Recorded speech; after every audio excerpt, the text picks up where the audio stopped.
നമസ്കാരം, ആസ്ട്രോളജി ടെക്സിൻ്റെ പുതിയ വീഡിയോയിലേക്ക് സ്വാഗതം. ഇന്നത്തെ വീഡിയോ കൊട്ടിയൂർ ക്ഷേത്രത്തിനെ പറ്റിയിട്ടാണ്.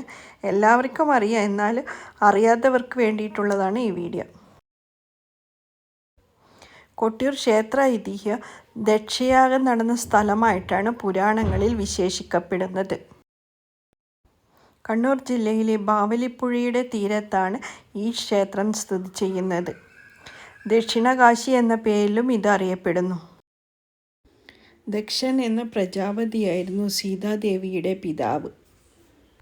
ശിവനെ അവഹേളിച്ച് ദക്ഷൻ നടത്തിയ യാഗത്തിൽ ശിവനെ ക്ഷണിച്ചില്ല. അതിൽ ദുഃഖിതയായ സീതാദേവി യാഗശാലയിൽ ചാടി ജീവനൊടുക്കി. ഈ സംഭവത്തിൽ കോപിതനായ ശിവൻ തൻ്റെ ജട പറിച്ചു നിലത്തടിച്ചു വീരഭദ്രനെ സൃഷ്ടിച്ചു. വീരഭദ്ര യാഗശാലയിൽ ചെന്നു ദക്ഷൻ്റെ തലയറുത്തു.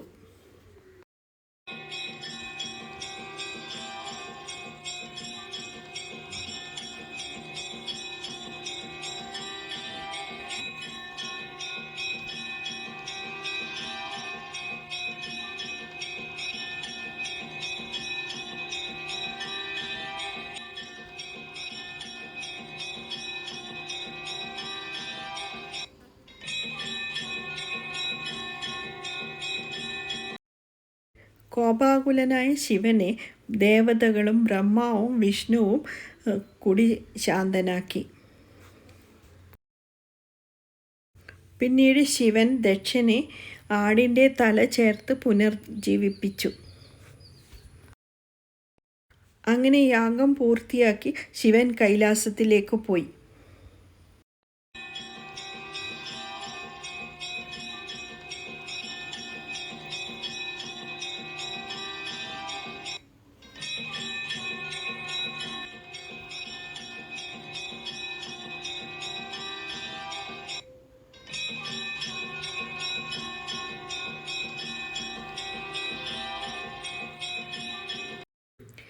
യാഗം നടന്ന സ്ഥലമായ കൊട്ടിയൂർ പിന്നീട് കാടായി മാറി.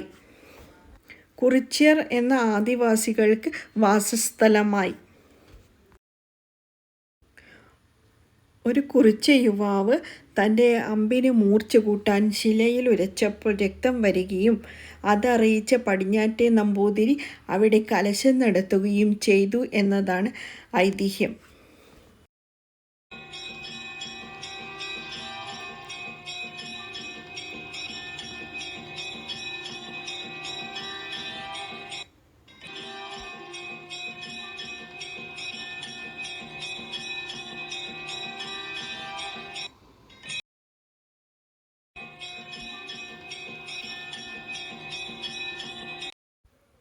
കൊട്ടിയൂർ വൈശാഖ മഹോത്സവത്തോടനുബന്ധിച്ച് ബന്ധപ്പെട്ട ഓടപ്പൂവിന് ദക്ഷയാഗവുമായി ബന്ധമുണ്ട്.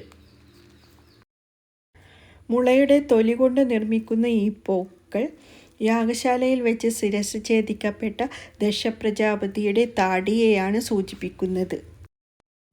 കൊട്ടിയൂർ ഉത്സവകാലത്ത് അക്കരെ കൊട്ടിയൂരിൽ നിന്നും പ്രസാദമായി ഭക്തർ ഈ പൂവ് വാങ്ങി വീടുകളിൽ ഈ പൂവ് സൂക്ഷിക്കുന്നത് വാസ്തുദോഷവും ശനിദോഷവും എന്നിവ അകറ്റി ഐശ്വര്യമുണ്ടാകും എന്നാണ് വിശ്വാസം.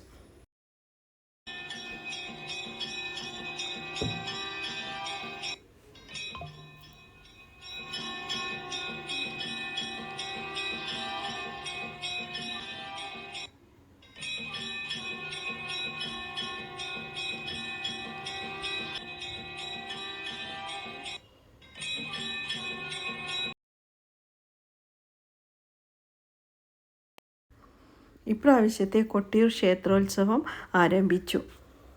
ജൂൺ 1 മുതൽ സ്ത്രീകൾക്ക് ദർശനം നടത്താം. ജൂൺ 20 ശനിയാഴ്ച കലംവരവ് ആണ്. അന്നേ ദിവസം ഉച്ചവരെ മാത്രമേ സ്ത്രീകൾക്ക് പ്രവേശനമുള്ളൂ.